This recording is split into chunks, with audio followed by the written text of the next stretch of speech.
আপনারা জানেন যে এসএম পরাদের প্রার্থিতার বিরোধিতা করে একটা রিট পিটিশন দায়ের করা হয়েছিল। হাইকোর্ট সেখানে রুল ইস্যু করেছিল এবং ডাকসু ইলেকশন 30শে অক্টোবর পর্যন্ত স্থগিত রেখেছিল। এর বিরুদ্ধে আমরা আজকে এপেলেট ডিভিশনে আমাদের বক্তব্য পেশ করেছি। সেখানে আমরা বলেছি যে যেই গ্রাউন্ডে ওনার প্রার্থীতে চ্যালেঞ্জ করা হয়েছে সেটা সঠিক নয়। বলা হয়েছিল যে উনি নিষিদ্ধ সংগঠন ছাত্র সংগঠনের সদস্য।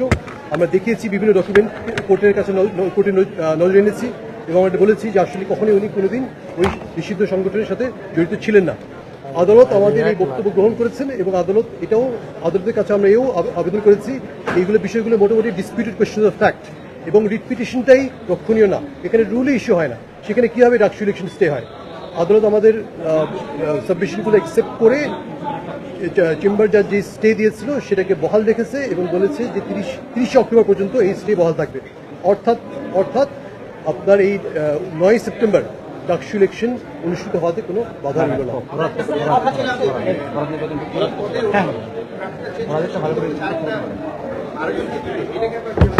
আমরা ওনার একটা মডিফিকেশনের দরখাস্ত মডিফিকেশনের প্রেয়ার করেছিল। ওনারা বলেছিল যে এখানে ইনকোয়ারি হওয়া উচিত যে উনি কি আসলে এই নিষিদ্ধ সংগঠনের সাথে জড়িত ছিল কিনা। আমরা বলেছি যে শুধুমাত্র ফেসবুকের কিছু স্পিরিয়াস ডকুমেন্টসের উপর ভিত্তি করে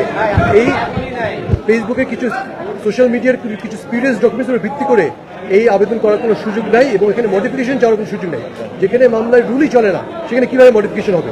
আদালত আমাদের এই সাবমিশন গ্রহণ করেছে এবং এই আসন্ন ডাকসু নির্বাচনে ফরহাদের নির্বাচন করবার কোনো বাধা রইল না।